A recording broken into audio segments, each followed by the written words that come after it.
RRB conduct చేసే అన్ని exams JE, ALP technician, NTPC, group D, RPF లాంటి ఎగ్జామ్స్లో అన్నిటిలో ప్రీవియస్ క్వశ్చన్ పేపర్స్ అన్నిటిని అనలైజ్ చేసి చూస్తే ఓవరాల్గా జనరల్ సైన్స్లో ఉండే సబ్జెక్ట్స్లో ఏ సబ్జెక్ట్స్ నుంచి ఎన్ని క్వశ్చన్స్ వచ్చాయి అనే ఒక అనలైసిస్ మనం ఒకసారి చూద్దాం. So RRB, JE, ALP technician, NTPC, group D and దాంతోపాటు ఆర్పిఎఫ్కి సంబంధించి ప్రీవియస్ క్వశ్చన్స్ అన్నిటిని తీసుకొని చూస్తే అంటే ఏంటి, జనరల్ సైన్స్ అనలైసిస్ చూస్తున్నాం మనం ప్రజెంట్. సో 2014 నుంచి 2022 మనకి ఎప్పుడైతే ఆన్లైన్ ఎగ్జామ్స్ కండక్ట్ చేయడం స్టార్ట్ చేశారో అప్పటి నుంచి మనం ఒకసారి అబ్జర్వ్ చేస్తే జనరల్ సైన్స్ సంబంధించి ఇక్కడ మనకి జనరల్ సైన్స్ మీన్స్ ఇక్కడ physics, chemistry, biology, computer, environment and ecology subjects కూడా చూసుకోవాల్సి ఉంటుంది.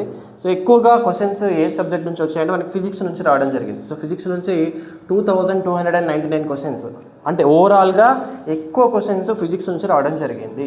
సో దీన్ని బట్టి మనం అబ్జర్వ్ చేయాల్సింది ఏంటి, సో జనరల్ సైన్స్లో ఉండే